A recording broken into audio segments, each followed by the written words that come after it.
Order, shot fire, officer down, shot fire, officer down. Got a city officer down, shot fire. 223, be advised, we have a visual on enemy paratroopers in grid Papa uniforms. Welcome to the Resilient Warrior Nation, a podcast dedicated to inspiring hope and healing for first responders, military veterans, and anyone facing PTSD and trauma. Hey guys, welcome to another episode of the Resilient Warrior Nation. I'm your host, Mike Morgan. Very excited, pumped about our episode today. Before I introduce my guests, I just want to tell you guys about the reason why I started this channel. This shirt is not a proclamation. It is actually the company of a man named Eddie Penny. He's a former Navy SEAL. I sat down in the spring of 2023 to watch an episode of the Sean Ryan Show in which Eddie was a guest.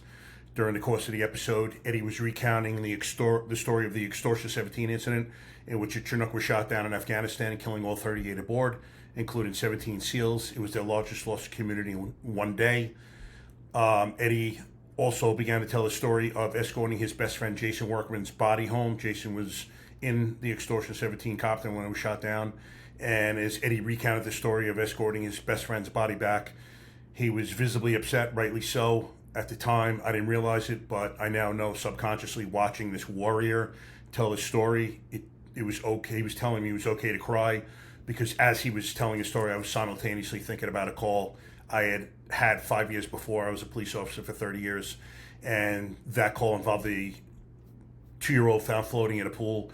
I had buried it deeply. It was actually the one call in my 30-year career where I began crying to myself in the backyard and stopped immediately. Just told myself, excuse my French, but you fucking pussy, you can't cry. It would have been the best thing I could have done for myself at the time, but we don't cry, man. We don't show emotion. And as I began crying, I had realized that the feelings that I had been suffering from over the past 2 years, I retired about two and a half years before watching Eddie's, or a year and a half before watching Eddie's episode, and I realized it was some sort of PTSD. And I resigned myself to the fact that I needed help. I was not living with that for the rest of my life and did get help. My therapy was actually psychedelics. That's how I found my healing. And I will forever be a fan and, will be a proponent and tell as many people as I can. But also what came of that was I wanted to do what was done for me by Sean Ryan and started a podcast to do for others. And my goal is to bring on guests, ordinary people who have done extraordinary things with their lives. And as they tell their stories, I hope that men and women who are going through it can identify with my guests, see their journeys, which include their lowest of lows, their subsequent healing, and to show that we are no different from you. We're all the same.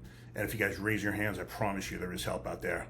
So without further ado, let me introduce my next guest, Mike Dilks. Mike is a 3-year veteran of the U.S. Army Airborne Division. He then went on to become a police officer where he served for 23 years, working in the Narcotics Division, Street Crimes Unit, Major Crimes Division, both DEA and U.S. Marshals Task Force, as well as a SWAT unit, and was an FTO as well. Most importantly, though, Mike is a father to 4 children and a new grandfather. Congratulations again, brother. Thanks. He is also a husband who supports his wife as she currently works as a patrol sergeant in the PD. We're also doing a home and home. Mike is the host of the Copville podcast, and I was a guest approximately 2 weeks ago. We had a great episode. I loved speaking to Mike, so I expect the same on this one. Brother, welcome to the podcast. It's an honor to have you on. Thank you so much, man. It's been great getting to know you, and I consider you a really good friend at this point, man. It's awesome hearing your story and stuff. I mean, that opening is all the right reasons to be doing what you're doing. Thank you, brother. If you were to tell me a year and a half ago that I'd be in the space I'm in now, I would have said you're high. It's still, I mean, I'm so humbled and honored, to be speaking to people like yourself. And, my goal every podcast is to touch one person. I've seen it come to fruition, and it is so powerful to change a life. And in that vein, let's go change one person's life, brother. Yeah, absolutely. So please tell the audience about yourself, growing up, formative years, where you grew up, family life. I grew up I was born in Suffolk County, New York, and then moved to South Jersey, where I grew up. Really cool area to grow up, right outside Ocean City, New Jersey. The boardwalk, the shore, it was great. Normal life. Parents, Didn't make much money. Mom and dad, like all kids, I guess, fought a lot here and there. Me and my dad didn't have the closest relationship, but he was around. I have one sister that's a couple years younger, about 17 years old. My mom was in the medical field. We ended up in down here where we are now in Vero Beach, Florida.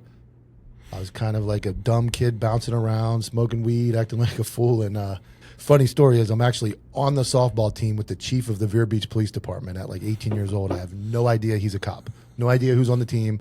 I was on the team because my mom knew a doctor that was on the team. So one day I'd smoke weed all the time before the games and go play. And somebody says to me one day, hey, how do you like playing softball with the chief of police? And I'm like, what? They're like, yeah, Jim, and the guy on your team is the chief. The guy smoking a joint right now? I'm like, oh my God. So I became friends with him, and I stopped.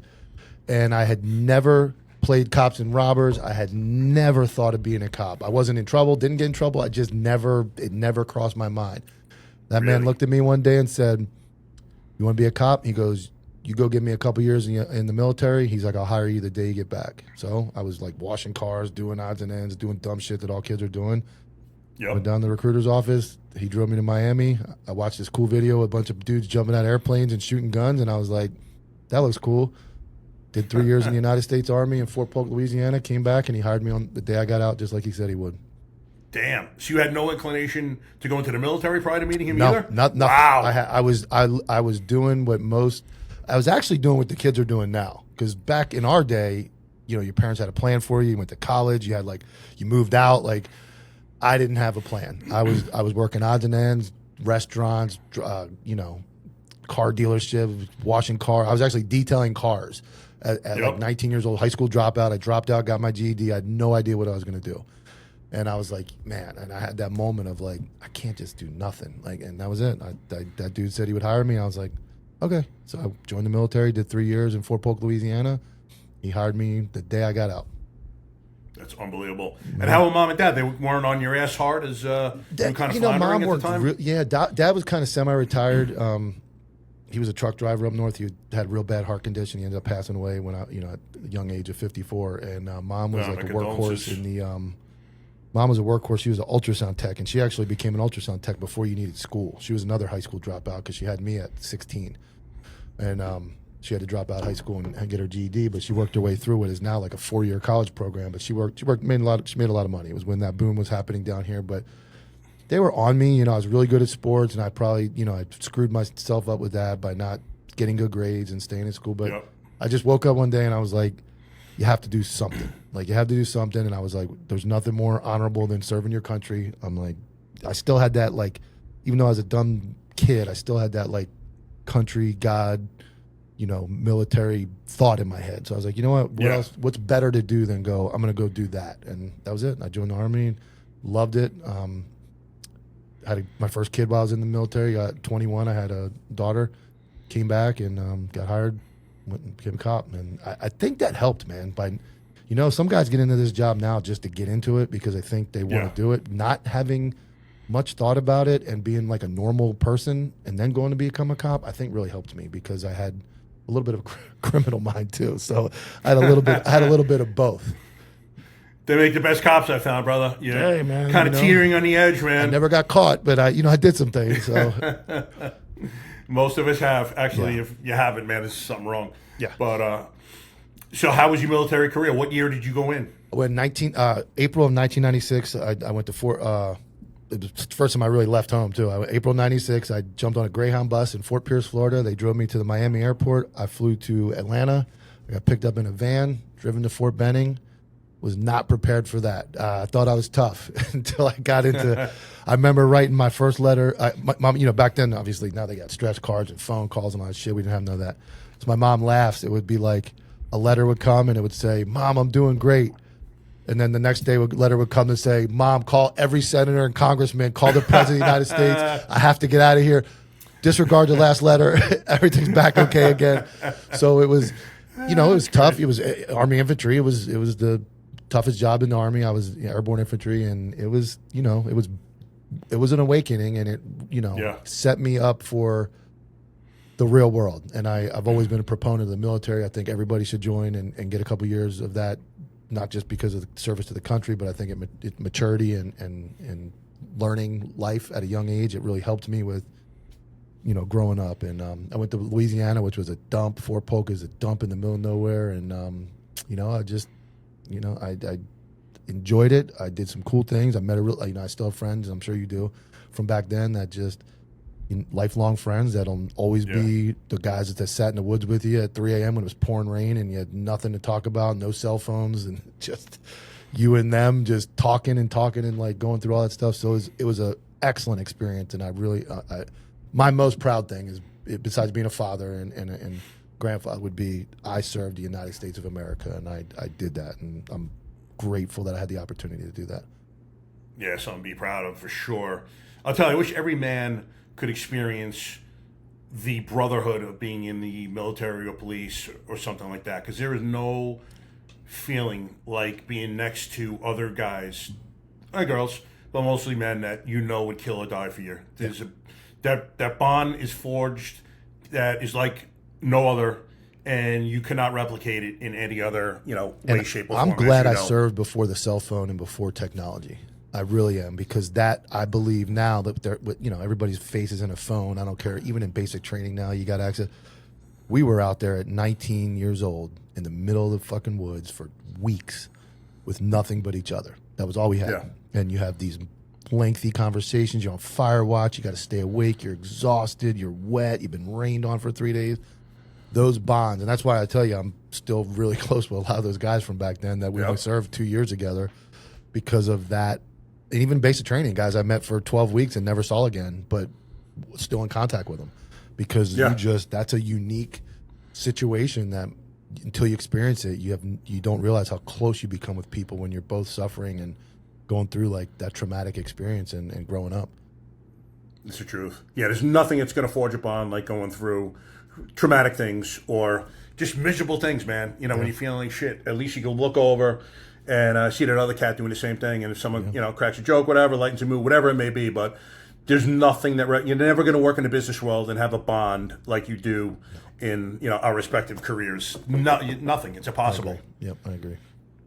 So, all right, good. So you go from military and then you do your 3 years, come out. Do you go right to that chief, call him up? Straight. I got out a month early because I had leave saved up, and he hired me on the spot as a dispatcher, and I had to work in dispatch until the academy came around to go through the academy. So I was in dispatch just about a year waiting for that cycle to go through. And he quick hired me as a dispatcher to give me a paycheck, and then I had to get hired as a cop.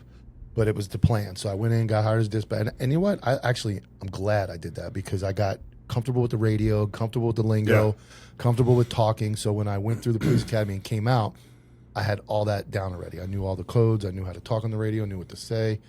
And then learning the job was a little easier because I wasn't trying to do 20 things at once. I was only doing about 10 things at once. So, he hired me in March. I graduated the academy in January of 2001. And my first shift was February 17th, 2001, the day Dale Earnhardt died in the Daytona 500. I watched him die. I watched him die on the TV in the gym of the police department just before, right around 4 o'clock, and my shift started at 4, and I went out the door, and that was a day. So I'll never forget it. That was the day. That was my first day on the road. That's crazy. Actually, I remember I was on a motorcycle squad in Atlanta at the time, and they had, I guess, a big wig meeting. All the NASCAR top officials, and who's the guy that runs it? France. France. Name?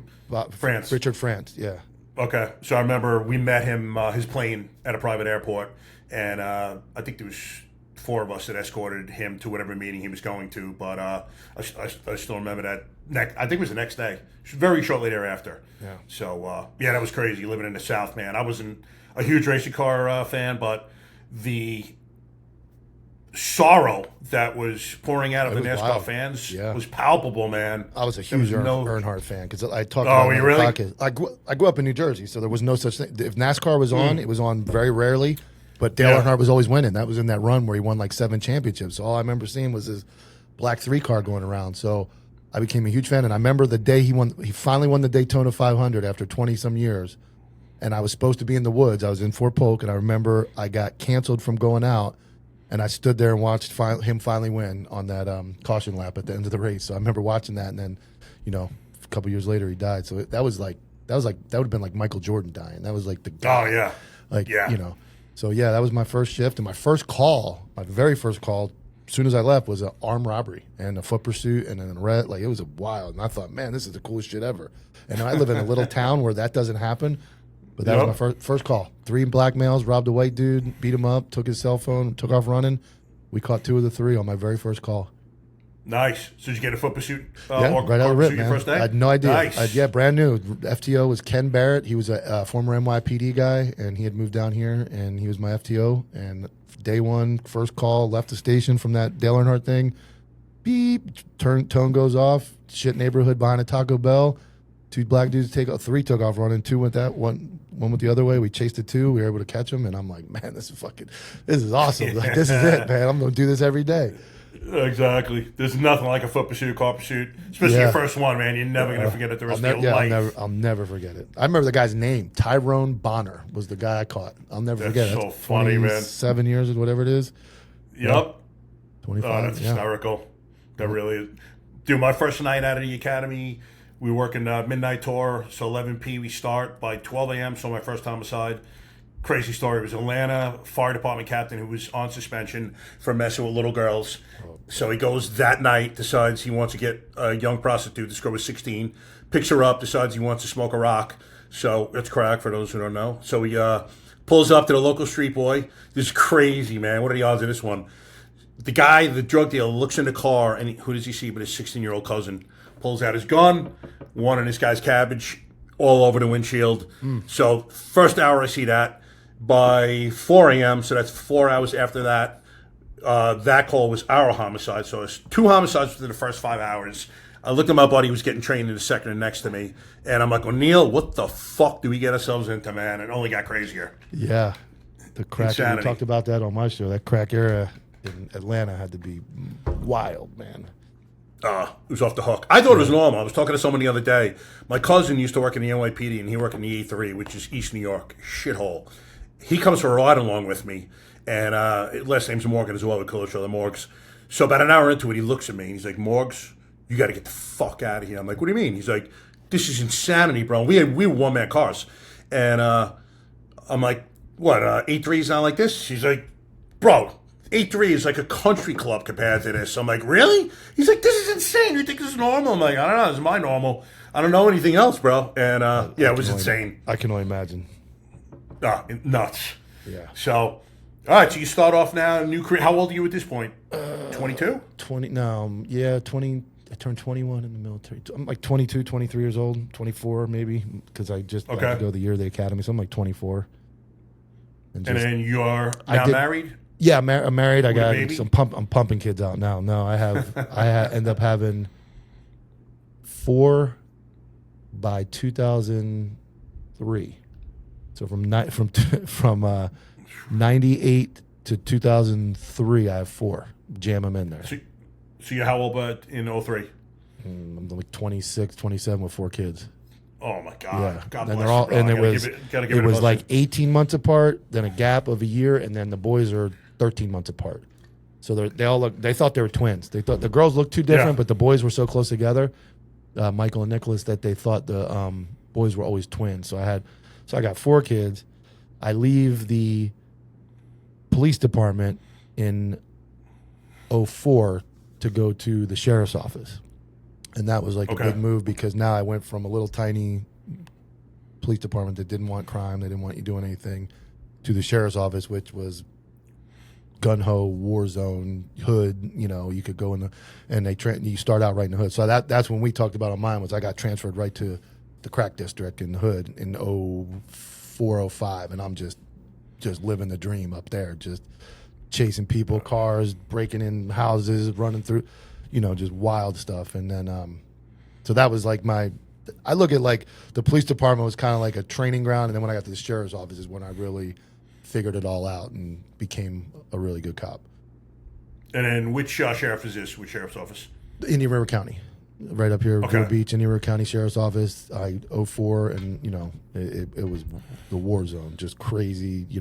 Same thing you're dealing with: white dudes trading their cars for drugs, and crack houses, and all that shit, robberies every 10 minutes and just crazy shit, prostitutes. It was wild. Wild West, dude. It's nuts, man. As shit's going down, you're the cop, and in your mind, I don't want to speak for you, but in my mind, you're like, holy shit, I can't believe this is fucking happening over and over and over. Dude. I fucking loved it. I couldn't get back to work fast enough, dude. I couldn't get back because I worked day shift, but I'd get in at 5:45. We worked 6 to 6. The goal was me and my buddy Matheson, he was my partner, get to the crack houses before light comes out. So we would like park our cars and walk into these crack shacks and sit out in the bushes and shit and wait for these people to like stumble out the doors or the drug dealer to show up, and we would snatch them at the door, and we would act, hello. Oh yeah, like, come in. Oh, okay, and then we'd go like we did some wild shit back then, and that was the goal, was like get to the crack house early. It was crazy, dude. It was crazy, and just I loved it, man. Loved it.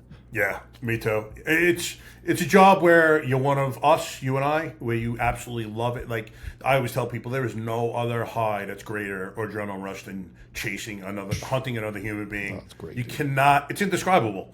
Like, and you either love it or you want nothing to do with it. Yep. Some people take it because it's a job and that's it. And you have others who are hardcore. I loved it. Yeah, exactly. Yeah, same way. Yeah, it was so nuts. We would.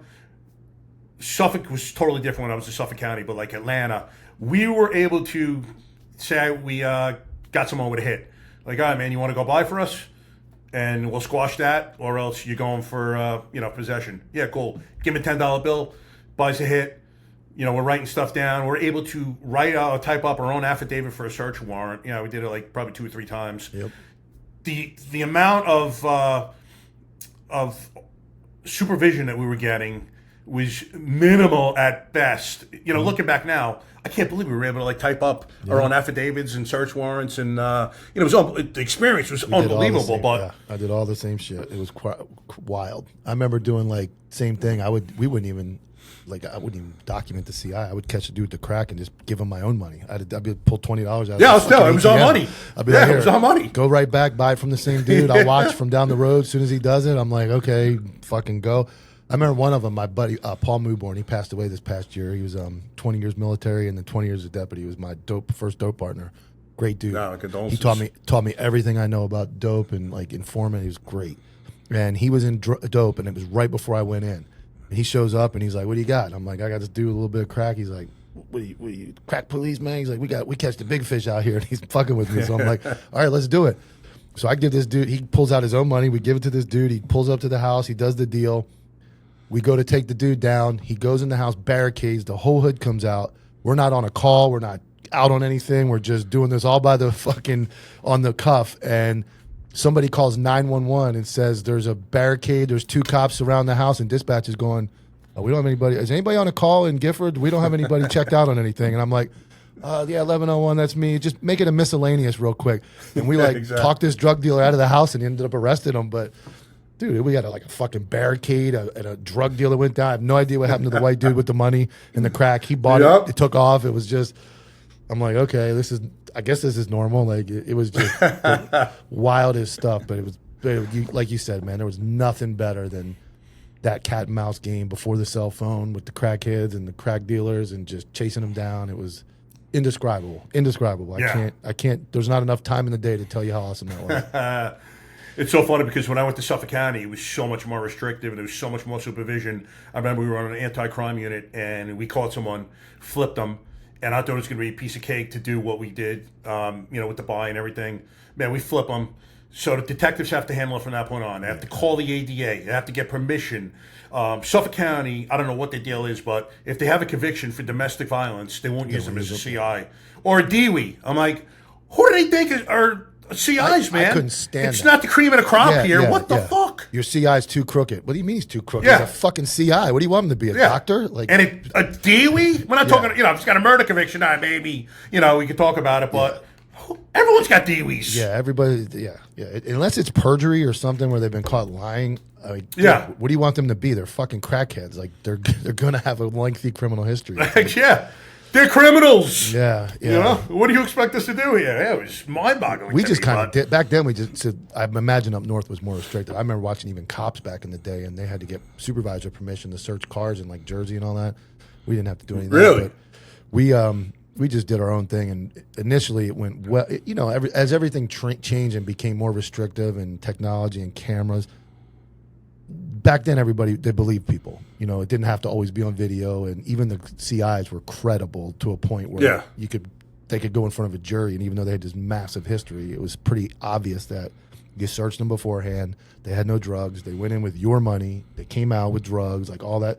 That all stood up. Now, if you don't video all that and all that shit's not documented by God, it didn't happen, or nobody's going to buy it. So I'm glad I worked in that era where your word still meant something, and you know, you had to be a decent human being too, because I know that it was taken advantage of by cops that planted evidence and made up shit. Yep. So you still had to be, you know, I always pride myself on. I say this to this day, and I'm on the internet. I'm wide open out here. Please come forward. If anybody talks shit that I did anything crooked or illegal like that, please come tell everybody, because I pride myself on never have crossed that line. I never did any shady planting dough, fucking around with CIs, all that shit. I lived for, I'm going to do it the right way. So that, and you know it, the respect in the hood goes a long way when they look at you and go, he didn't get us today, he didn't get us tomorrow, he's not going to do anything shady, but when he gets us, he fucking got us. And it's the right way. Yeah. And that's how I lived my entire career was, I might not get you for 2 years, but I'm going to drive by one day and tap that fucking watch, and it's your day that day, and I got your ass. And that's how I operated. Exactly. That's how I operated. Yeah, civilians don't understand, but or don't know, not aware, but there are rules on the street. It's so funny, man. It's like an unwritten book. There's a huge book out there. You go to city to city, man, the rules are the same, and that's one of them. You know what I mean? They know if you're crooked or not. And listen, man, they'll give you respect if you're not. And I mean, most got 99.9% of guys are not.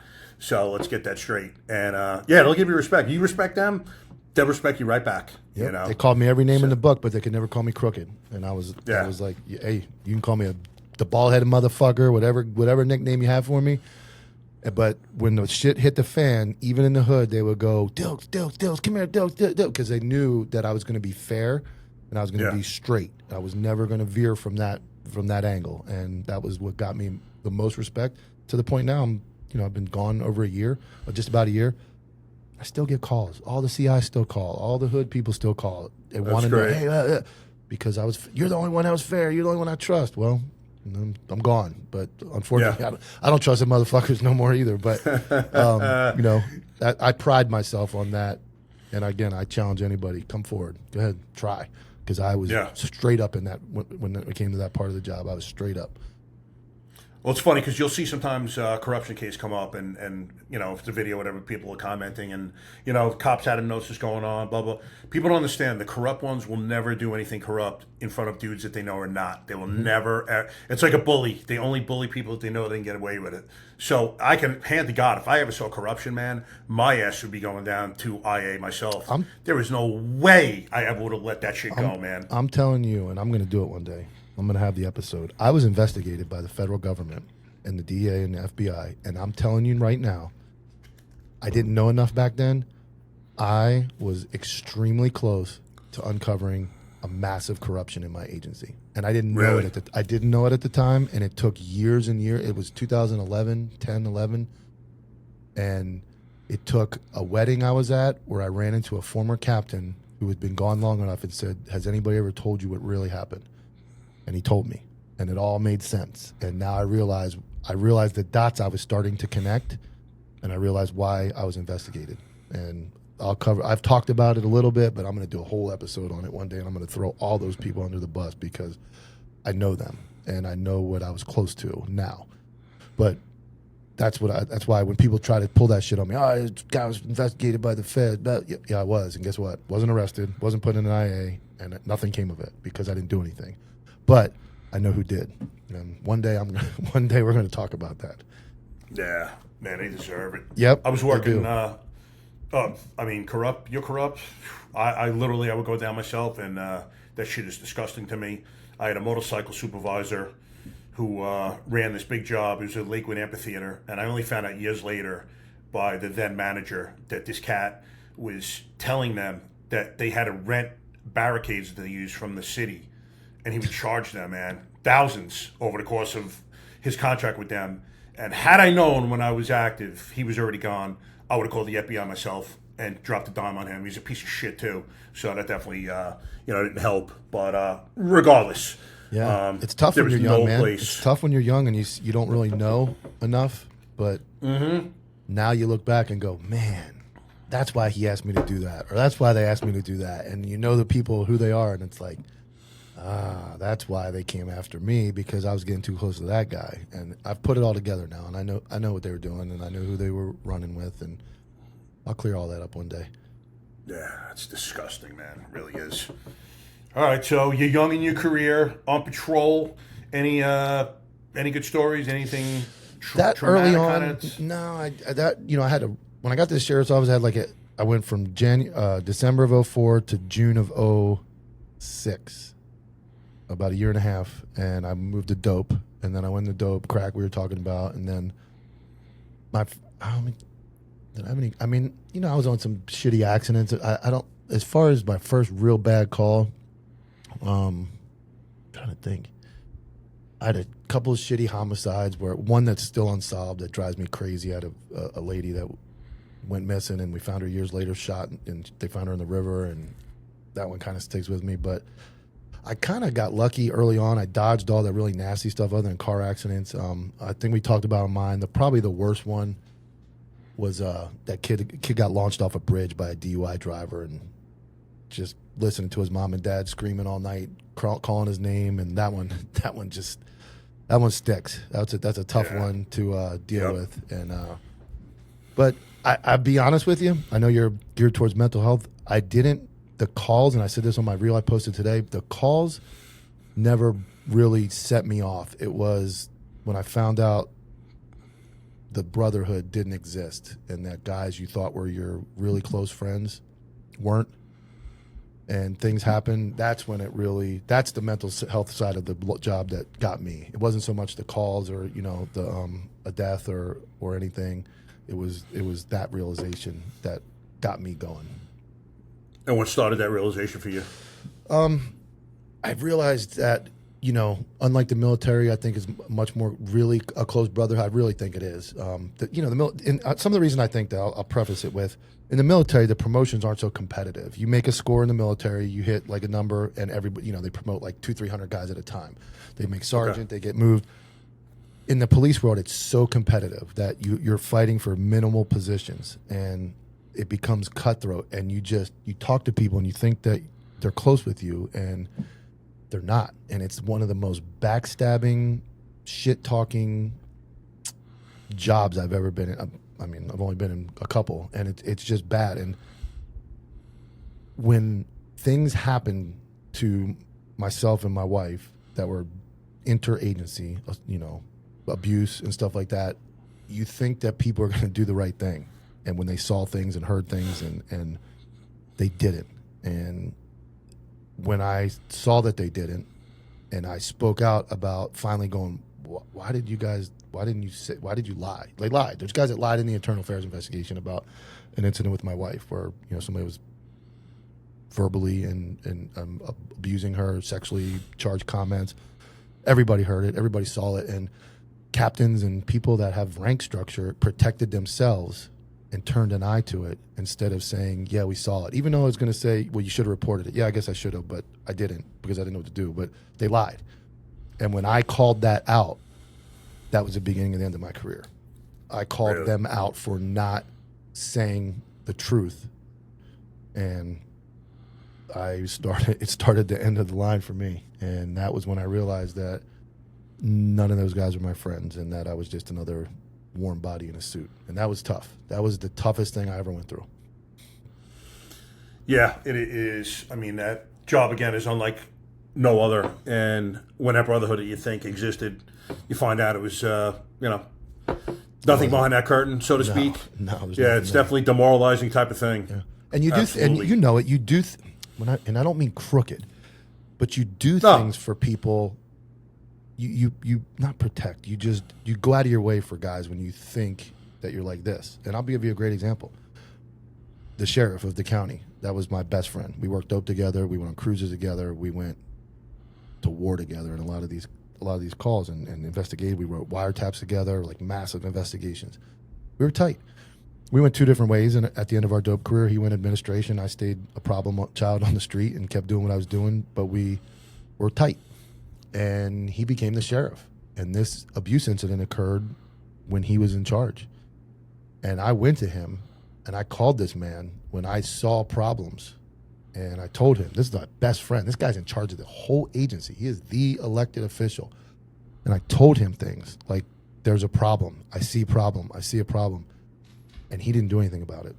And I didn't know exactly what was going on, but I feel like if I tell a stranger almost, like, or somebody I'm not even close with, hey, there's a problem, they're probably going to be like, man, maybe we should look into it. But when you tell somebody that you're really, really close with, that was like the best man at your wedding, you were the best man at his wedding, like, hey, I see a problem, and you get no response and nothing happens, and then you find out that you were right about everything that was going on and it was an absolute tragedy, that was the moment I said, politics and this dude's life and his own problem, it's bigger. He doesn't care. And that was hard for me. That was really hard for me to go, this dude doesn't care about me.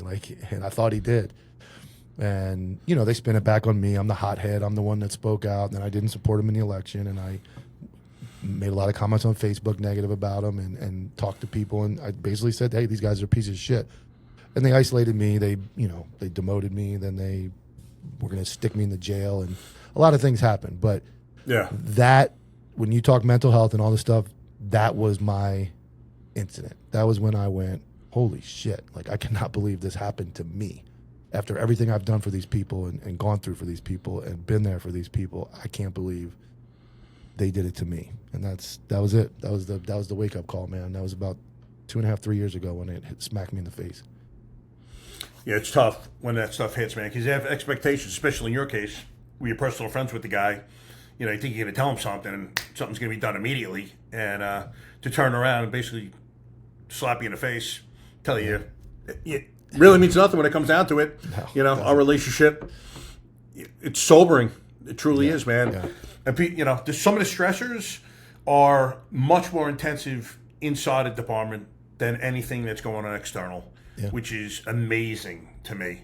You know what I mean? You think it would be supportive and I don't want to make it sound like it's fucking kumbaya here, but the amount of stress that you get and pushback from internal is mind-boggling when, in fact, there's so much more. It's like a war going on out there. Yeah. You think everyone on this side is going to be with you and, with each other, and man, they couldn't care less. It sounds stupid. A lot of guys say this. It sounds stupid, but the bad guys out on the street are trying to kill you, or they're trying to get you, or they're trying to get away.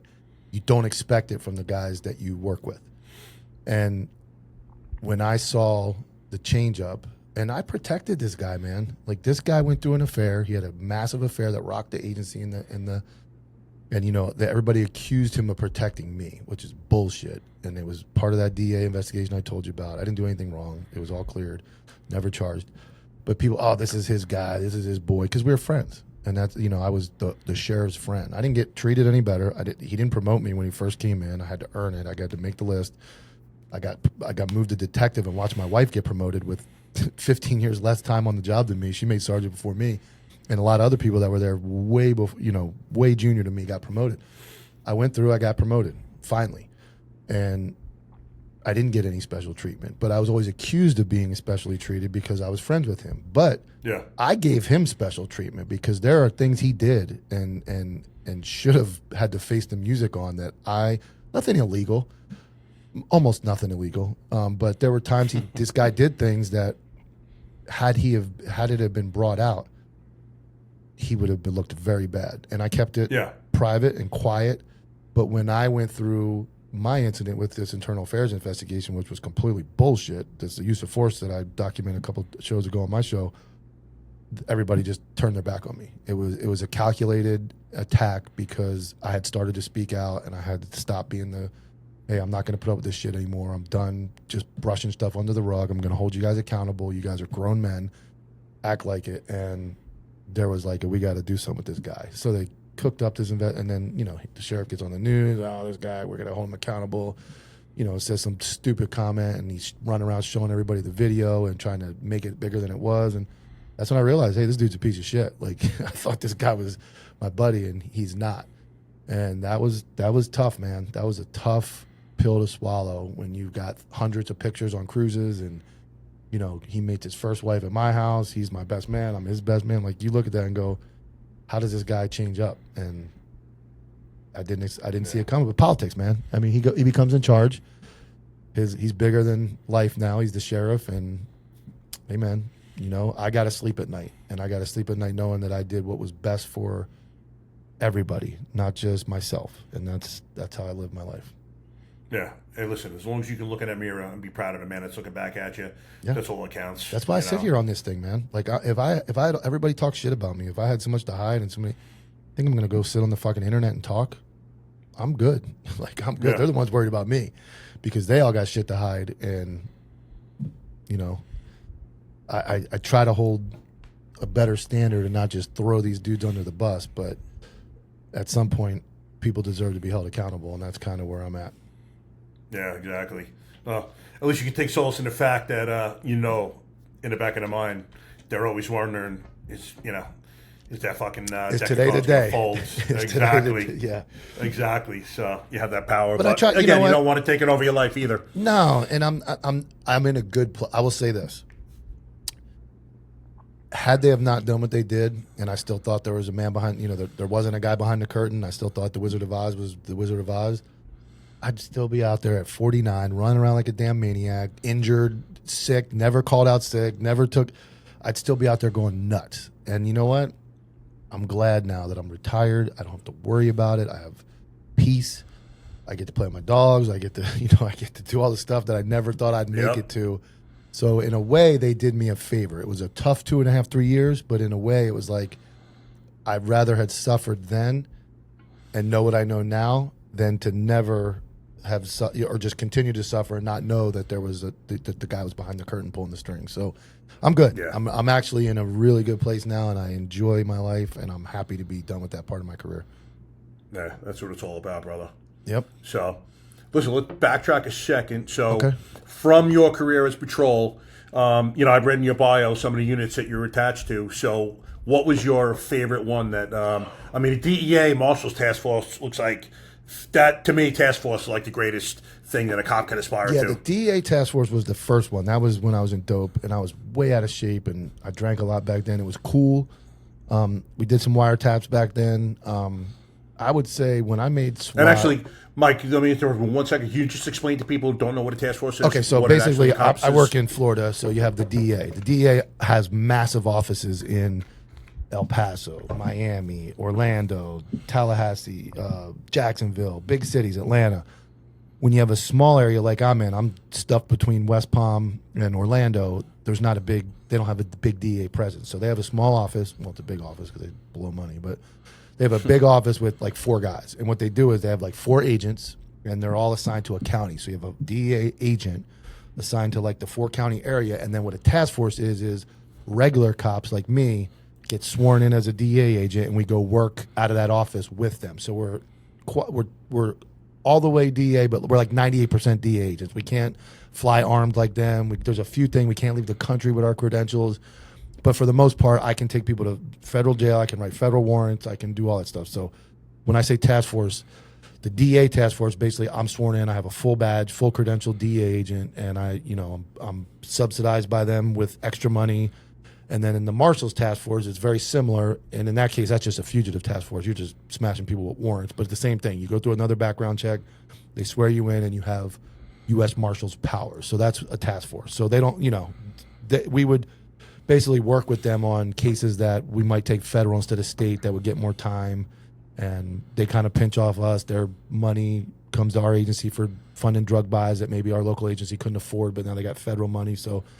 And that's what you're doing. And each county would have like 2 or 3 guys from that, like Okeechobee County, Martin County, St. Lucie County, and Indian River County would have like 2 or 3 guys. So that formed a task force. So now instead of 4 DEA agents working out of that office, you have like 10 or 15 guys now together working out of that office. Same thing with the Marshals. So we had like a group of guys from multiple counties, all sworn in, cross jurisdiction. So we had power throughout the state or the United States when it came to, leaving the state of Florida. Yeah, good. So, just the way people know. Yeah, and that's what I did. I worked DEA task force for about 3 years of that. Narcotics. I came out of narcotics in like 2012. Went back to patrol for a year. And I'll say this. Going back to patrol seems like a backwards move. It's always, when you get back to it, it's always a relief to go, man, I don't have to worry about all that shit. No calls, no on-call, no call-outs. And you kind of that was my reset. So I'd do like a year and a half back on patrol. And then I went to general crimes and worked homicide, burglaries, all that. Then I went back to the road. And then I went back to detective. Like I would kind of go out for like a year and a half, get back on the road, do some stuff, and then kind of, that's how basically my career was like split 50-50 between investigations, narcotics, and patrol. Of my 20 years, I spent about 10 and 10 doing both. Okay. So your last, as you're going up and doing these different things, what's the last specialized unit? Was it SWAT? No, I was on SWAT. It wasn't full-time. So I was a street crime supervisor on SWAT when I got demoted for that traffic stop bullshit. So my last assignment, I went back to detective, and what was a really cool job, I ran the real-time crime center, which is pretty new technology, new acronym, RTCC, which basically was all the data collection by analysts. We had watching all the body cameras live, we were watching the tag readers live, we're watching traffic cameras live, and we're kind of like I was like the offensive coordinator of the patrol guys working. So I'm watching where they're at on the map, I'm seeing everything that's going on, I'm seeing the calls that are coming in. They're jumping out in a foot pursuit. I know where they're at because I can see it. I know where they're at based on their map. So I was kind of like in charge of the crime center, which was a really cool job. Yeah, I didn't have that when I was in. So you're literally just watching these screens, and are you like kind of tuned into one or the other, or you're literally just watching the entire city? We had like and if eight, something we had jumps a off, big room, like 8 screens going across, and we kept up. Flock is the tag reader system, and we kept that up. And then we would basically, when a guy would go traffic, call it out, we would, routine, we wouldn't go in their body cam, but if anything started to sound weird or their voice inflection was off, or like, hey, it was a hot call, like a burglary in progress, we would literally log into body cam, and I'd be watching live. So imagine you're a supervisor, you're hearing all this go on, you hear guys go 1033, which we call the emergency traffic, and beep, the turn goes off, hold the traffic, we got a burglary in progress, 2 guys on scene. Now you got a supervisor that's got to worry about, oh God, I got to get there, I got to coordinate the helicopter. I kind of took that role as the eyes for what was going on. So now I could say to the guy on the ground, you got your gun pointed at somebody, you don't need to be doing gun and radio. No, I'm your radio. I'm watching your body camera. I'm giving out live updates. Hey, they got a black male at gunpoint. He's getting on the ground. He looks cooperative. Next unit, why don't you arrive, go to the west. So I'm kind of like coordinating those in-progress calls. And if they're not going on, if there's no in-progress calls, we're doing like, we're sending bulletins to other agencies for like trafficking rings and theft rings, and we're coordinating with other crime centers about hot calls. And Best Buys are getting Best Buys were getting like, they're like cutting the roof off of Best Buys and rappelling in like James Bond and shit. Really? Yeah, we had all kinds of wild stuff going on. So like when I'm not doing hot calls, I was involved in like coordinating with other agencies about crime patterns and the cars we're looking for and the suspects. So it was for being banished from the road at that point, I was desk bound. It was pretty freaking cool, man. It was cool to be still involved, but I didn't have, I wasn't on the street, but I was very involved in a lot of investigations and a lot of criminal apprehensions. I just wasn't out actually putting the handcuffs on anybody. Right. That sounds pretty cool. So you're actually able to tap into someone's body cam feed? Yeah, watch them live. Wow. Flagler County Sheriff's Office started it first with that. There was a call where it's pretty famous on YouTube. If you look up Flagler County crime center or body cam, she's got like a guy at gunpoint. He's got a rifle, she's got a rifle, and she's like tracking him. And she's, instead of worrying about giving updates, they just tap in and watch it live, and they're able to coordinate that stuff. And that's what I would do is be able to, and we're able to like slow it down and see stuff that the cop's not seeing. Like he might be over here looking at that, and I'm looking straight ahead, and I'm like, we were able to get tags off of cars that the cop maybe wasn't looking for, and then go back on their body cam and watch it again real quick and go, no, you got the tag wrong. It's an S, not an F, or whatever. Yeah. Like, just really cool stuff. And that's a hot thing right now. The crime centers are like popping up all over, and that's what most agencies are going to, is that type of investigation.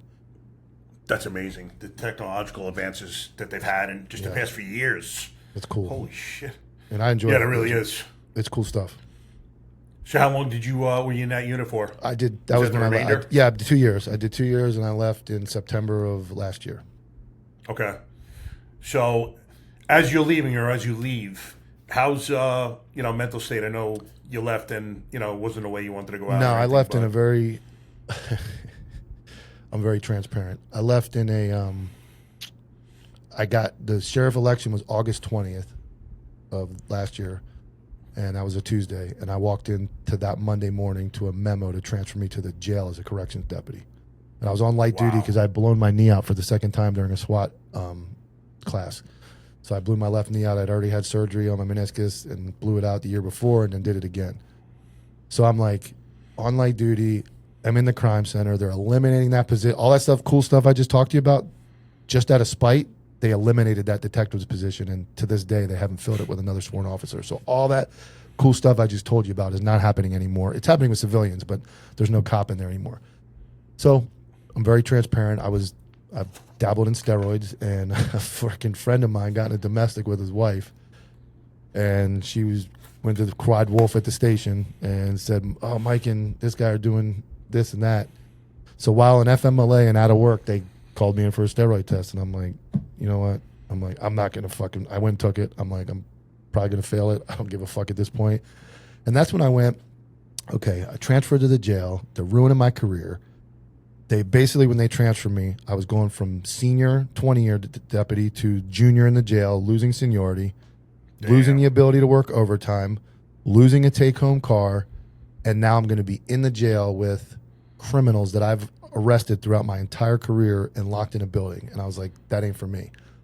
So I resigned. I'm like, you know what? I'm not even going to worry about the test. I could care less what it comes back as. I'm just going to get out of here. So I resigned. And then I went through depression. I did. I definitely had that.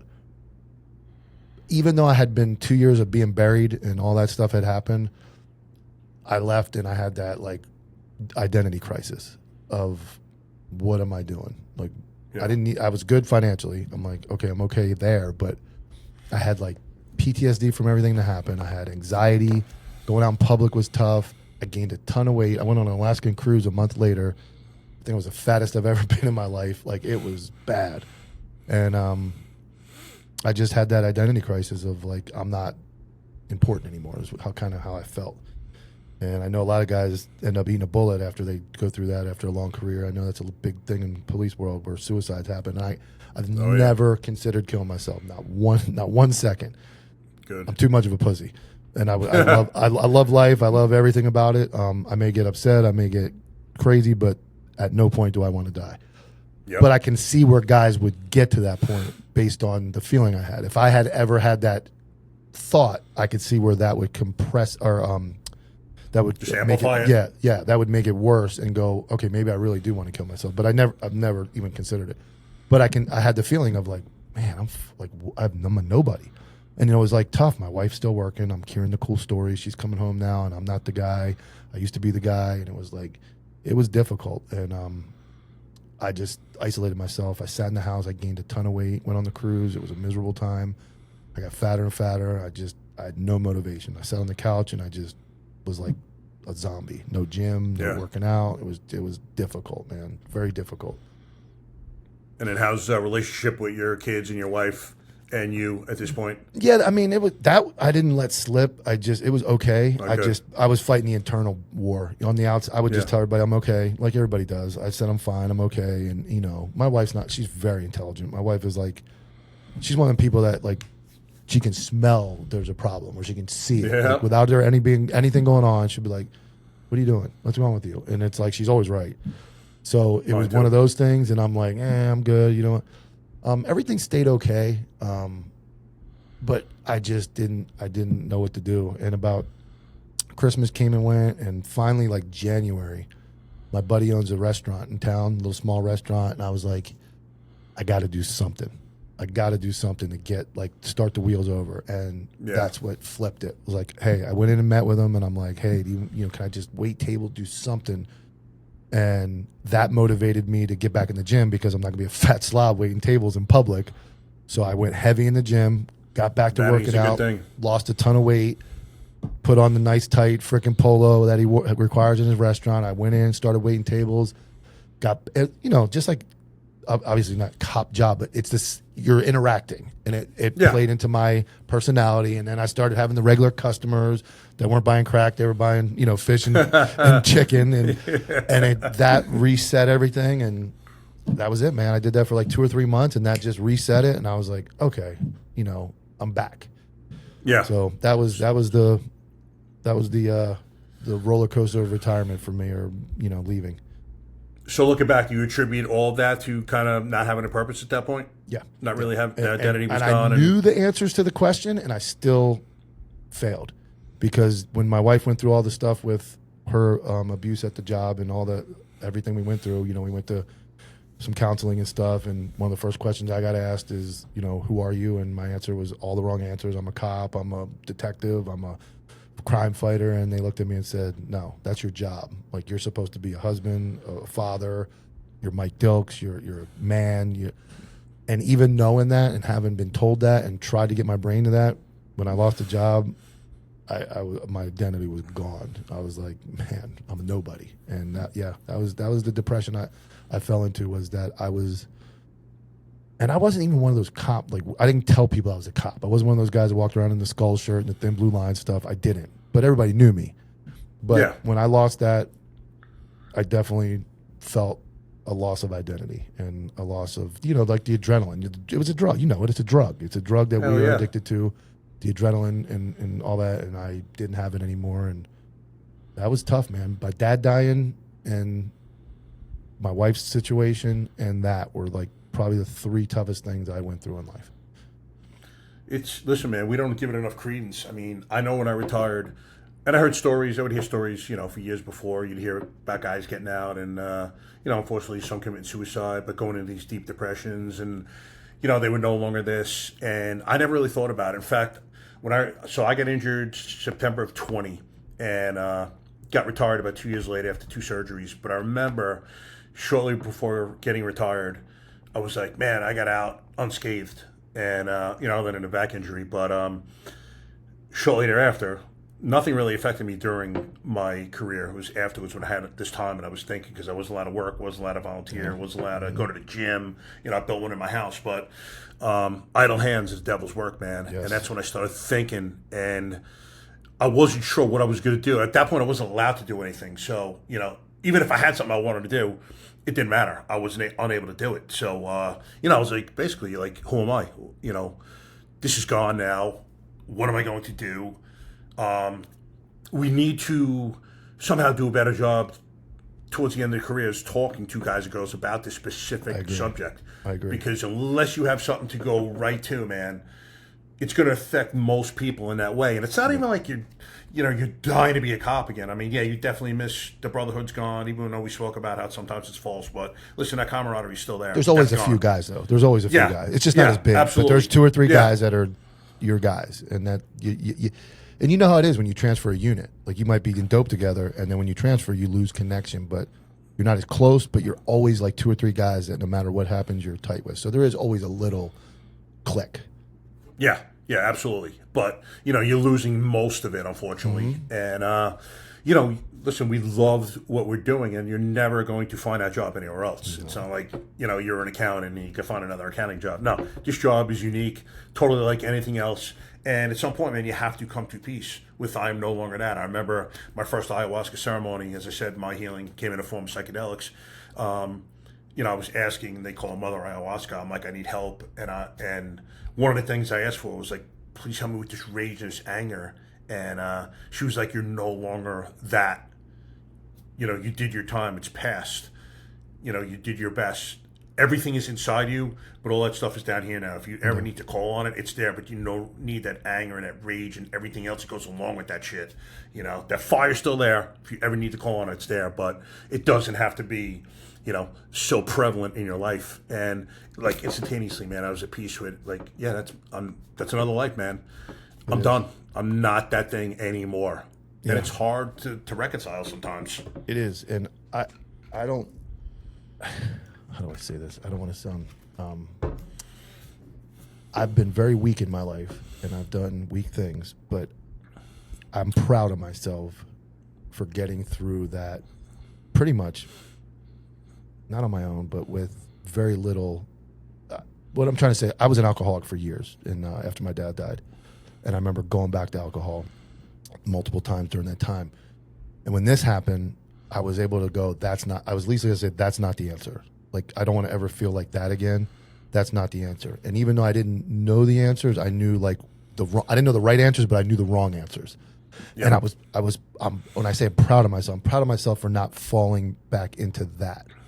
And I have enough care for my children, my wife, my mother, like those people are very important, that I knew that wasn't ever going to be the answer. I didn't know what the answer was, but I was like, if I can just sit here and weather this storm by being on the couch and playing with the dogs and doing that, something will happen. And that's where I can see where, again, if you don't have a strong enough mind, or you're still fooling with alcohol, or there's some type of addiction or something in there, where it'd be very easy to just go off the deep end. And if I was still drinking, I remember my kids, one of my daughters, Lindsay, saying to me, she's like, Dad, please don't drink again.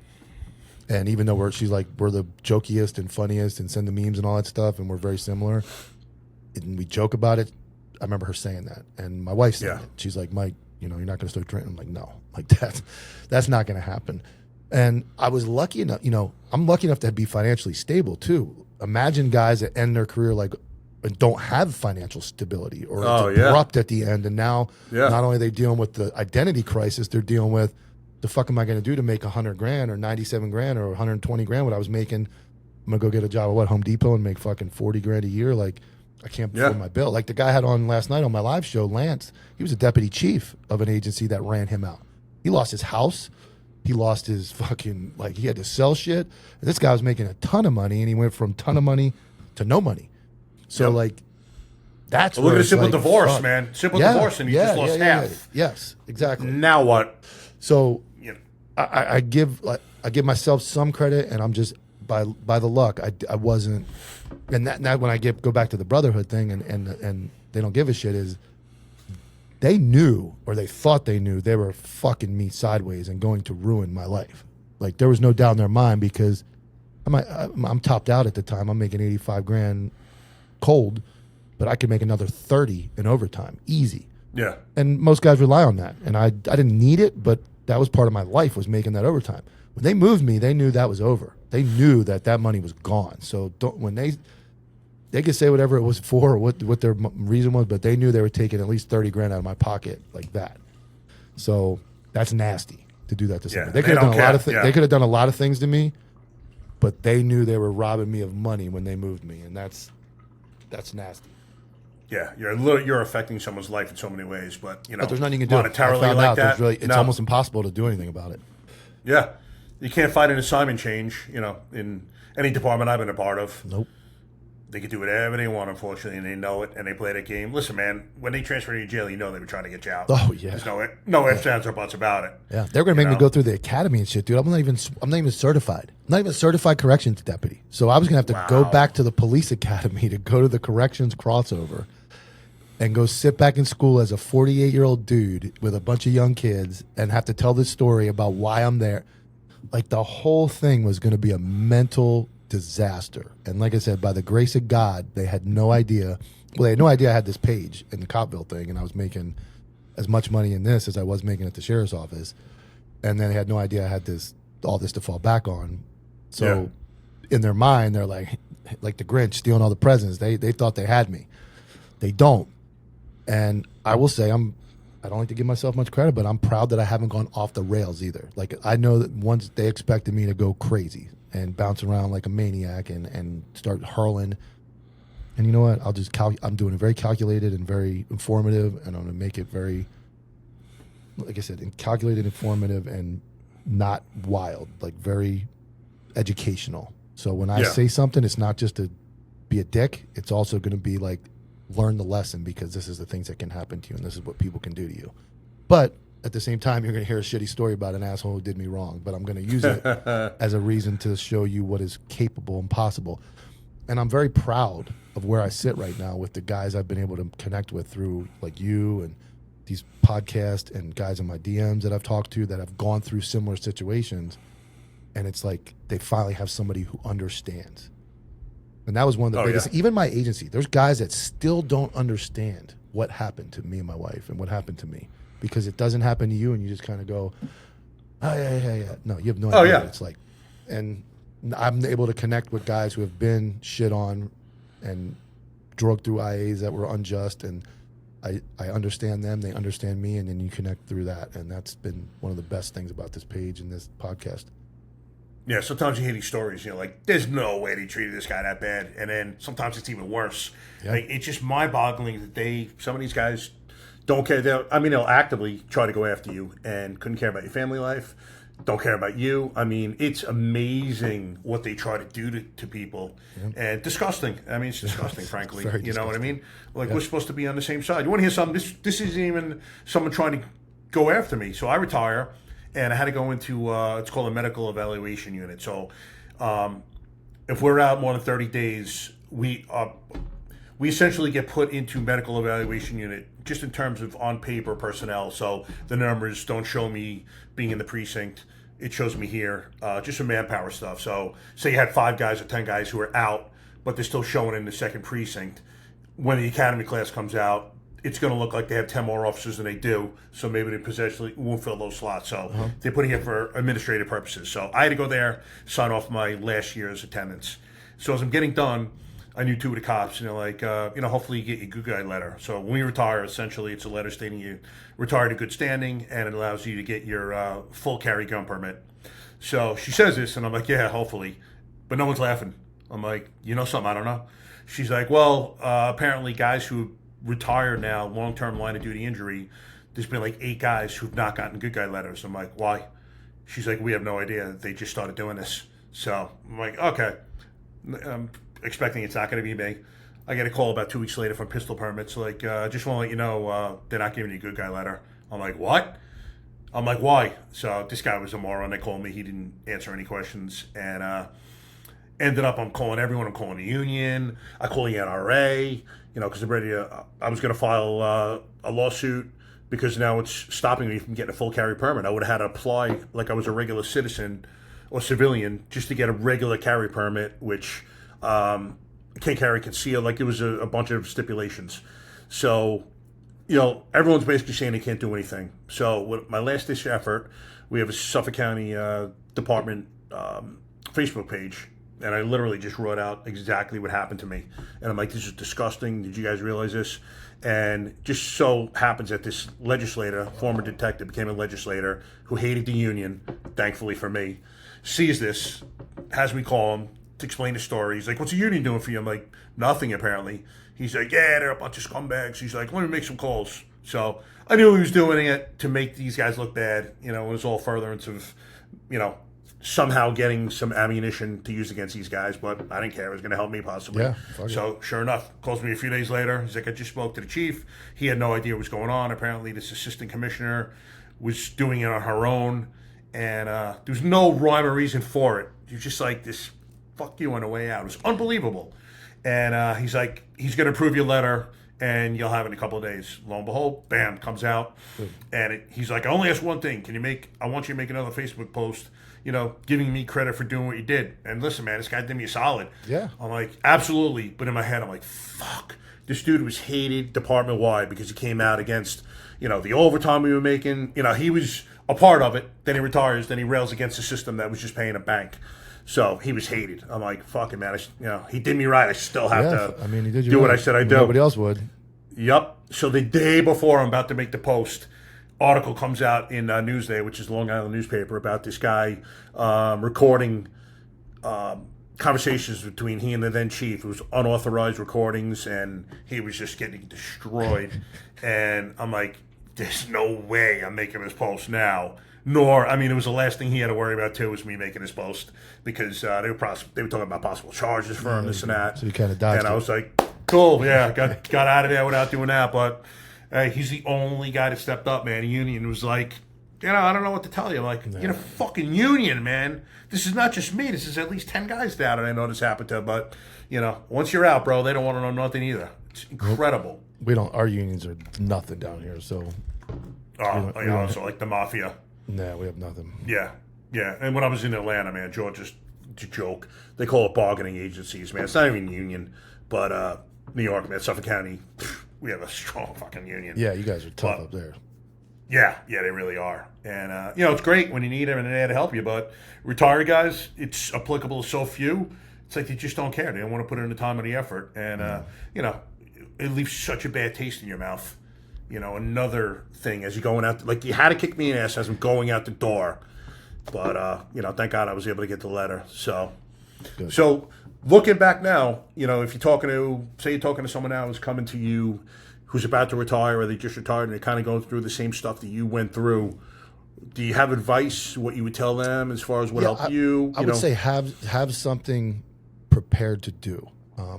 And that could be as simple as, golf and fish, whatever it is. But just your mind is going to be uneasy, and you got to fill it with something because it's gonna be an empty. Just the routine alone. Like how many? I'm gonna be stupid, but how many guys people stay married for years when they can't stand each other because it's a routine. Yeah. Or you keep doing the same thing with your car. Your car's a piece of junk, and instead of getting a new one, you go put oil in it every day because you're just. You get in that routine of going to work, doing the same thing over and over, and even if you hate the job, I don't care, even guys that hate the job, you're going to go through it because your routine is broken from so many years. So my thing would be have something to do, something that you enjoy that's going to keep your mind busy. And I don't care if that's dogs, because I'm a huge dog person. Me too. No gambling. Stay away from the gambling and the booze. Healthy things that... healthy vices. Yeah, healthy vices. And take that time to go, especially when you get, I'm 49 years old. Take that time to go, okay, I've got about maybe 30 good years left if I'm lucky. When I'm 80, whoever old you are, this is the end. This is what you worked all those shifts for. This is what you did, all that bullshit, all that overtime, all that stuff to get to the moment. So you bypassed a 25-year career. You missed all that stuff with your kid. You did all that. Now it's time to enjoy it. So you have to really, I think, have that mindset that I earned this. I'm not gone. I didn't lose my identity. I just transferred my identity to something new, and now I can do all these other cool things. Grandkids, kids, dogs, fishing, hunting, whatever it may be.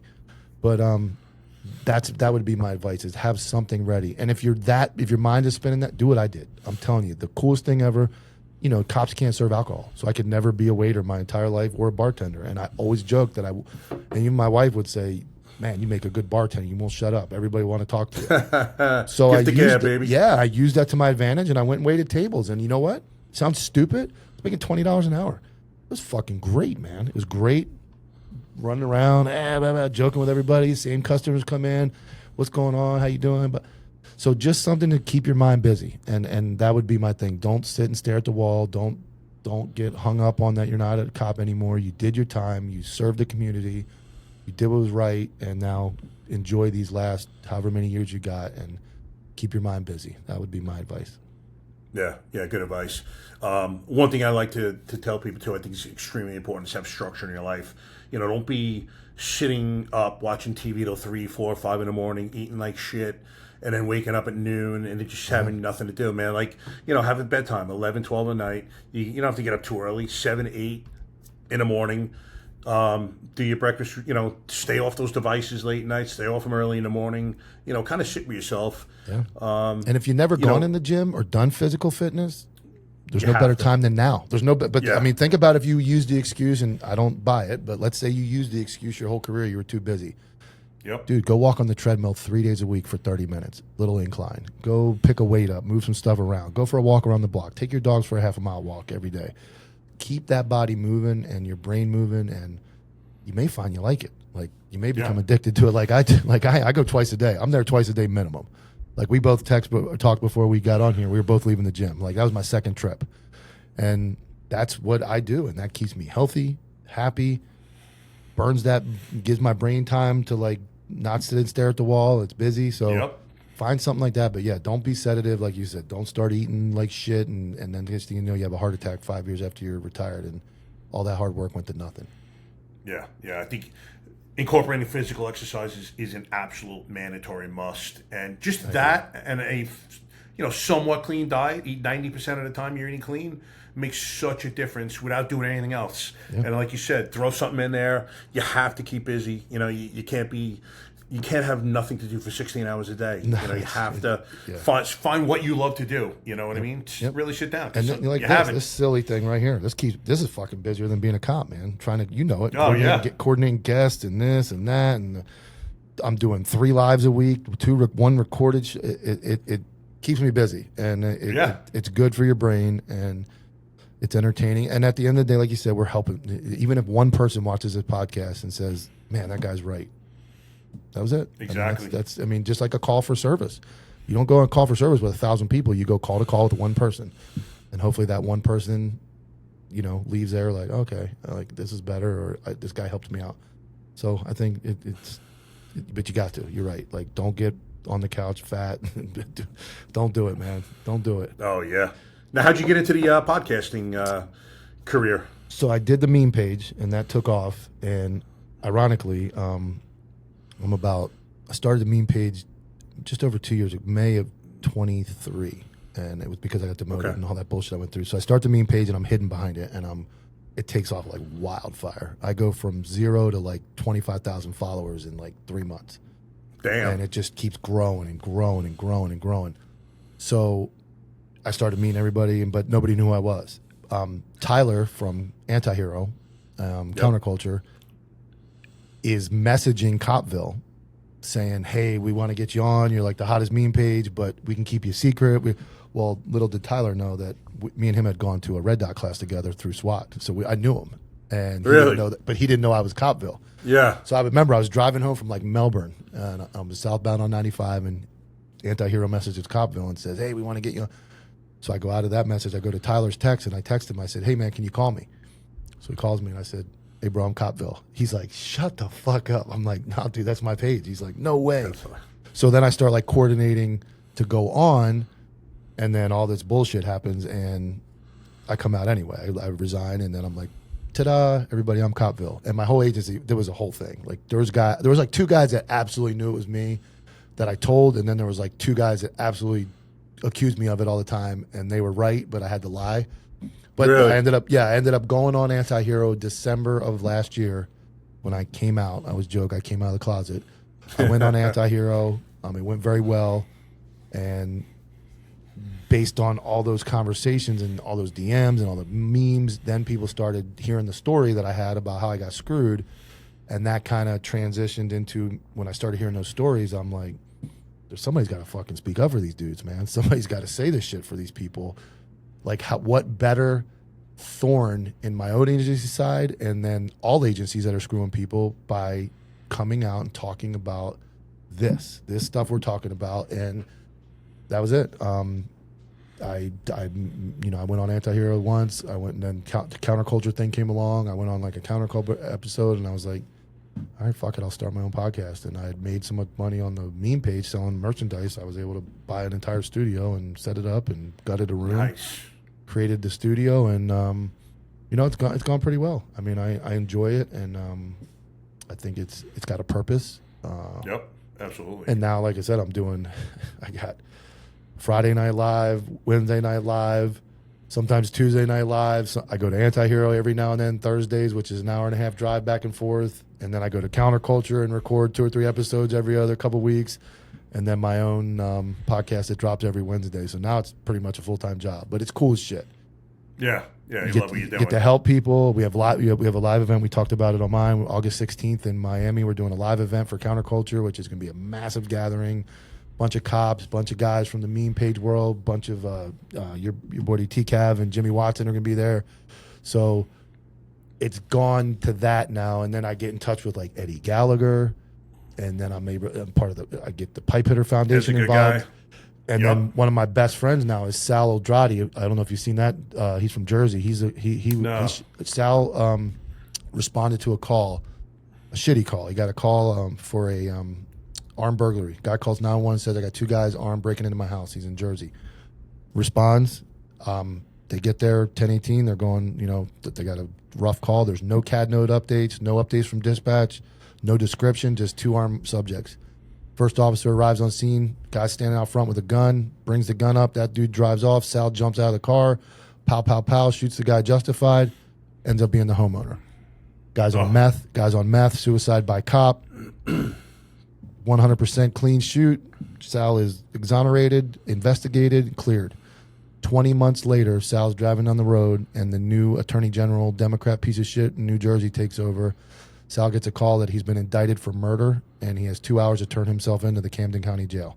What? He goes and turns himself in, and now he is in a legal battle for his life, waiting to be tried for murder from a 2-year-old shooting. I was able to make contact with his mom, had his mom and dad on. His dad's a career Philly cop, SWAT member. Mom is one of the greatest, Barbara, the greatest people. But through this page, by meeting who I met, I was able to get Sal to Eddie Gallagher and the Pipehitter Foundation. Now they're helping him with his bills, paying his stuff. He's married, got a young kid. So it started with stupid memes, jokes, and crude humor. Isn't that amazing, man? And it turned into some idiot cop that didn't mind getting on the internet and blabbing his gums to being able to help. And it goes further. Like, I got a kid that's got cancer, Jack up in Detroit, and he's a huge fan of Jerry Worms, the Day One Cops episode. I was able to get them in touch. This kid wears a Jerry Worms shirt every day. He goes to chemo. There's just so many cool stories that come with this dumb little thing of like running my mouth. So where people say you're crude and you use like I make some memes that are pretty questionable, but I look at it like a comedian. Comedians are pretty rough. They say a lot of rough shit, but a lot of them are really good dudes and contribute back to the community. So that's kind of where I say, hey, I might be over here making some fuck up shit, but I've used this platform to do stuff like that. So that's awesome, bro.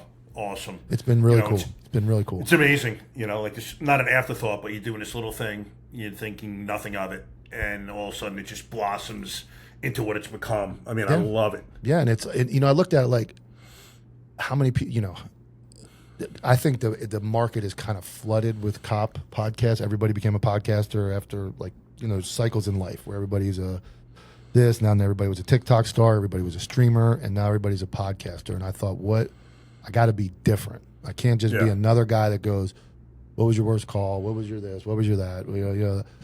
So it was like, what do I do that's different? So the comedy thing and the meme thing really carried it, and I still use that, and I take, critical incidents and kind of put a funny spin on them sometimes. But this transition into this, now there's a purpose where I say, my DMs are flooded with stories like mine, stories like yours, just bullshit that's happened, and I say we got to talk. We got to speak up about it, man. We got to tell somebody this stuff happened. If they don't want to, they don't want to. I'm very confidential. Anything you tell me in the DMs is going to stay there. I'm never going to put you on blast unless you talk about my mom or something. Then I'm going to blast you. But if you come tell me a story and I'm like, I had a guy call me that's going to federal prison and he wasn't even a cop and his wife wanted him to get on and blab about the FBI and about this investigation. And I'm like, you got 4 years, what sounds like a pretty massive embezzling case. I'm like, if you come on and bash the FBI before you get sentenced, I'm like, you may end up going from Florida to California, and now your family's got to travel. Super max, man. Yeah, I'm like, I don't think you want to do that. Would have been a great story for me. Like, what a cool story to have this guy come on and blah, blah, blah. But I'm like,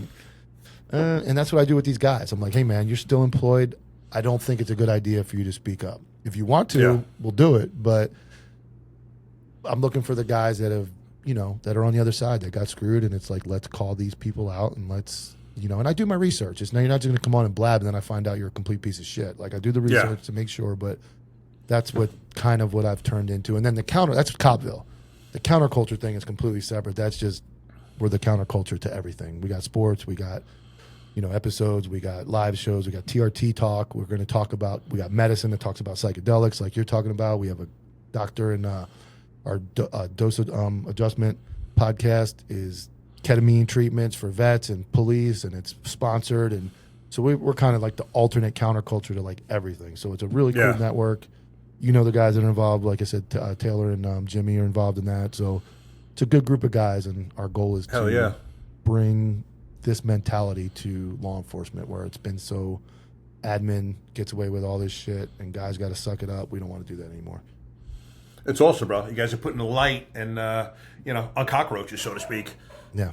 There's not a better way to describe some of these cats. It's unbelievable how disgusting they are. Yeah. And, they're able to infiltrate. It's unbelievable what they do. Yep. Just destroy morale at a pace, and you put these cats on the street. First of all, they wouldn't go on the street, No. but you're always dealing with the biggest pussies you could ever imagine in your life. Always, it's man. crazy. It is. Yeah, it really And is. It's crazy how they.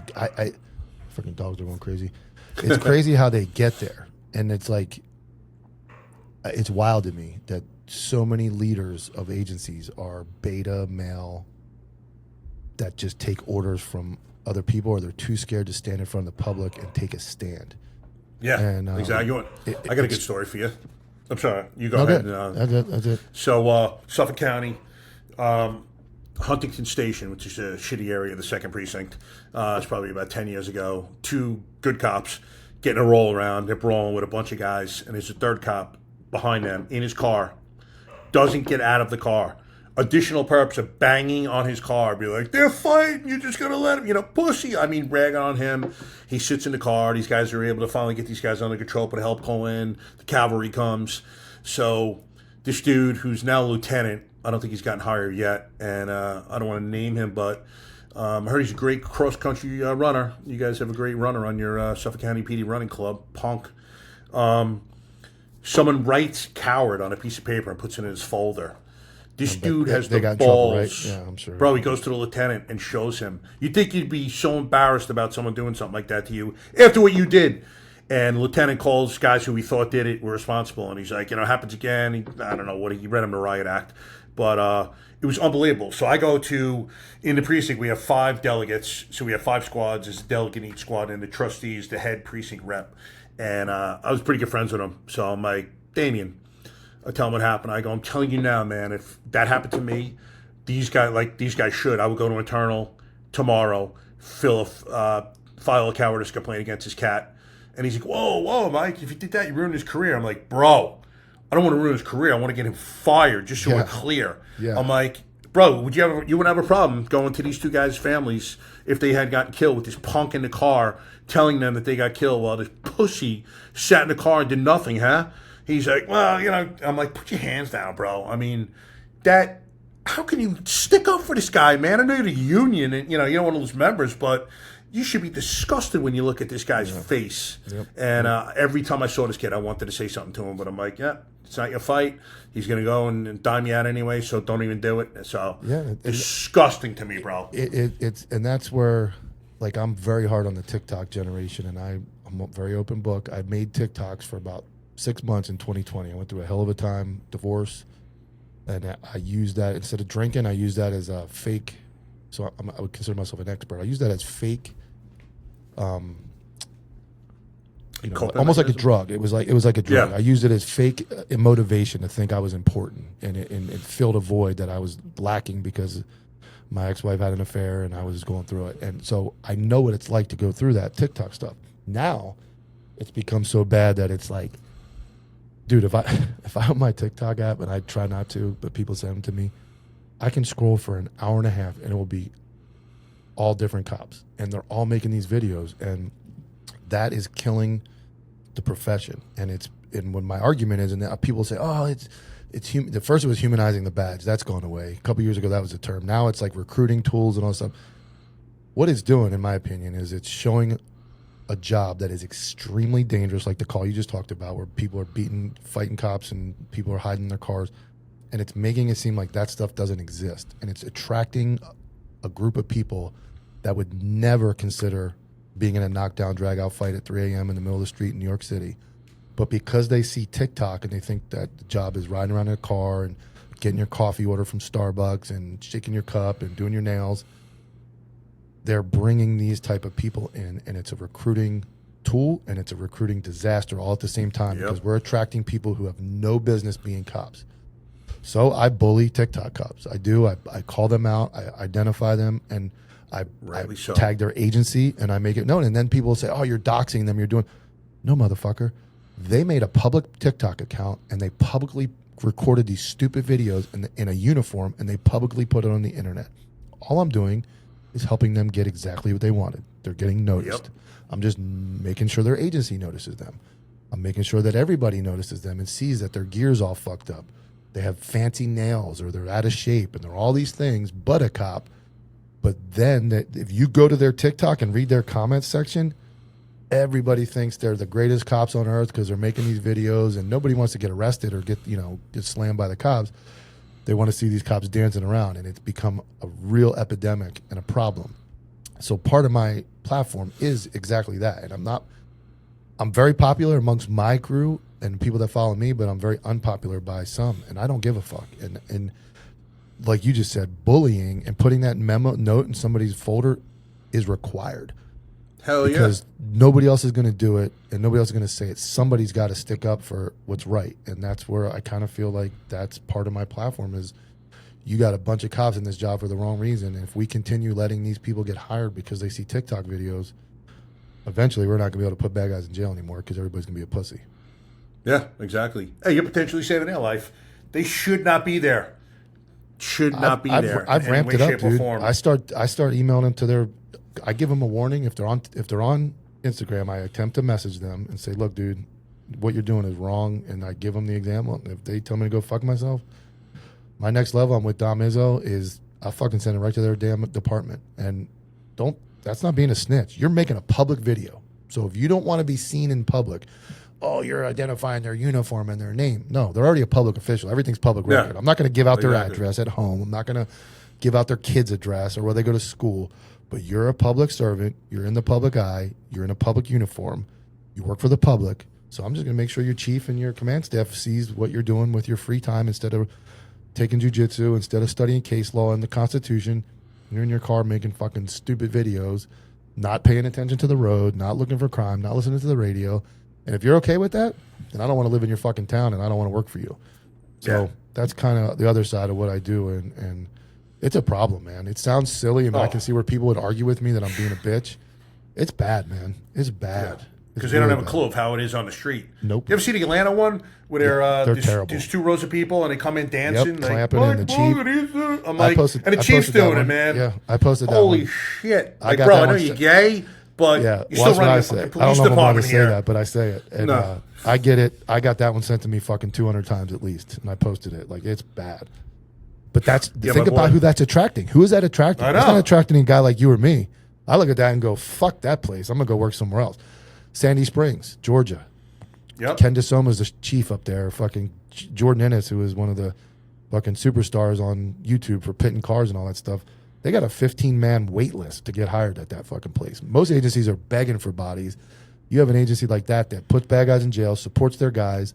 They do the LVNR. They choke people. Or not choke, but they take the blood out of people, put them to sleep. They do all the right things. And that place has a surplus of applicants, and they can actually handpick who they want. All these places like Atlanta, dude, they're low on their standards, so low, man. That, what are you going to do, man, when the whole force and the whole shift is a bunch of fucking morons that saw a TikTok video and thought, that'll be cool. Like, I don't want them coming to protect me. Yeah, that standards were low enough when I went there. Dude, the first day of the academy, we were doing PT, and this one cat couldn't do one push-up. I'm like, holy shit, man. I don't know. This is like Bizarro World. Like, do these guys not realize we could be in a fight for our lives like that? First day out of the academy, like, it blew my mind. And I take it personal, man. As a man, how do you not do one push-up? Yeah, I take it personal because, here I am busting my fucking ass in the gym, working out, and you can say whatever you want about steroids and TRT, all that shit. I wish all cops should be on that shit. Should be encouraged. Yes. Yeah. And here I am doing all this extra work. I'm banged up. My elbows hurt. My joints hurt. I'm up. I'm running. I'm doing all this stuff. And some fat slob, fucking 300 pounds, is smoking cigarettes and walking around in the same uniform and gets the same pay. And I can't tell him he's a fat piece of shit, but he can make fun of me for being a fucking musclehead in the gym. And that's the standard. It's like, what? Like, I can't tell him he's a fat slob because it's wrong and it's discriminatory, but he can go, oh, look at this fucking musclehead. What are you going to talk about, lifting weights? Because I had people do that to me when I was all the time. I'm like, okay. Yeah. Oh, yeah, no doubt. I had this asshole. one girl that she was in my car, so we'd relieve each other in $350 minimum, and she couldn't, like, do her pants, so her pants would be undone. It was not a pretty sight, man. And I talk to my partner all the time, like, bro, when you dial 911, you talk about a crapshoot. Like, you dial 911, you and I could show up, or she could show up. And you imagine that, like, walking up your walkway. And that's where I get back to the administration. No, go. Like, let me get another one. The administration, like, what is my wife always says, you're only as good as the standard you're willing to walk by. And it's like, you're walking around the station as a supervisor and you're looking at that person that's 350 pounds and you're like, that's my guy or that's my girl. Yeah. Like I'm supporting that. I don't know, man. Hopefully you don't know how to make support cops. us. I always say make cops tough again, man. Make cops tough again and bring back bullying. Yeah, violence is the answer sometimes. Yes. I tell people. Yes, it is. It's a good thing. So, all right, brother, another fantastic conversation. Absolutely. Loved having you on. All the links will be in the bio, but please tell anyone if they need to get in touch with you, if they want to watch your stuff, everything that's going on. A website for merchandise and purchasing anything, if you'd like to buy some of my stupid stuff, is www.copvilleog.com. My Instagram handle is @CopvilleOG. My podcast is @LockedUpWithCopville, and my personal is @Michael_Dilks.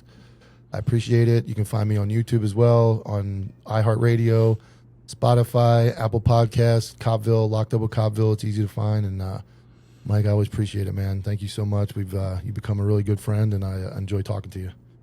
Absolutely, brother. It was great having you on, and we'll definitely be meeting August 16th, right? Yes, sir. We'll definitely be meeting at that function. So looking forward to it, brother. Excellent, man. Thank you so much. Absolutely. Guys, if you like the episode, please hit like and subscribe, and we will see you soon.